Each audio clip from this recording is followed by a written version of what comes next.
I'm Romaro Johnson, boss of bosses of the Romaro family, and owner of the New Black Wall Street.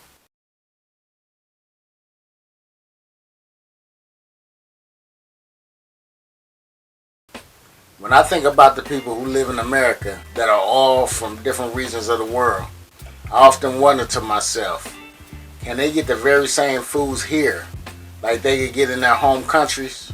And if they can't, it makes me wonder how long do they go before they take trips back to their native countries, not to only visit their family and friends, but to also eat what it is that they love to eat, while it's prepared exactly how they like it prepared back home. I'm not, nor have I ever been, one who likes to try different foods. I like what I like, and that's usually it. But every blue moon, I will take that leap to try something that I've never tried before. Like years ago, when I was in my 20s, I was in a restaurant that had either octopus or squid on the menu. I can't remember which one it was, but I tried it, and I'll never eat it again. Shit was like chewing on an old car tire, and not even a Michelin or Goodyear at that. They also had frog legs on the menu, and to my surprise, the frog legs were actually better than I initially thought they would be. But unlike me, I know that there are many people in this world that have no problem with trying new foods at the drop of a hat. Which brings me to Israel's Food Mart and the reason behind its design. I designed Israel's Food Mart specifically for the 12 tribes of Israel, to be the place where the 12 tribes can come and purchase the very same foods and ingredients that they have in their native lands. My vision for Israel's Food Mart is a grocery store the size of a very large warehouse, enabling us to store countless varieties of items, whether fresh, frozen, or non-perishables. Somewhere within the facility, we'll have a food court that may be stationed in one of the corners of the building. This food court will have 12 different cooking stations that are all divided by partition walls with kitchens in the back of each. Just like you'd see if you went to a mall somewhere, each cooking station will be headed by a chef from each one of the 12 tribes. For instance, us African Americans are originally from the tribe of Judah, and growing up, my grandmother used to throw down in the kitchen, cooking everything from scratch. She had a few friends that nicknamed me Pork Chop when I was younger. Why? Because anytime that I stay over there and grandma would ask me what it was that I wanted to eat, I'd always say pork chops. Her pork chops would be fried and smothered in homemade gravy with the meat falling off the bone. I'm talking all the way official.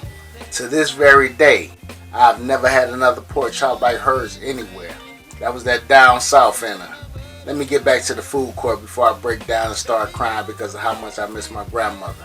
We will name each station after a tribe that it represents. At the Judah cooking station, which are us African Americans, you'll get some of the best southern cooking that you can't find anywhere else. I'm talking collard greens, turnip and mustard greens, fried chicken, chicken and dumplings, peach cobbler, candied yams, baked mac and cheese, and so on.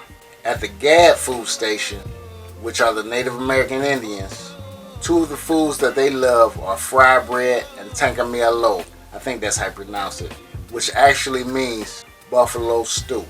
I ain't gonna lie, I'm sitting up here talking about what it is that I don't like to try when it comes to food, but that buffalo stew sounds all the way official. That might be one of them dishes that I might say screw it and just try it. At the Issachar food station, which are the Mexicans, it'll be foods that they love like quesadillas, enchiladas, fajitas, burritos, tacos, and more.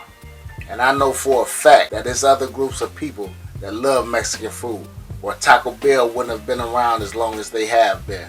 I also honestly think that the Mexican food will taste a whole lot better here because it'll be cooked by Mexicans and not Americans thinking that we know how Mexican food should be.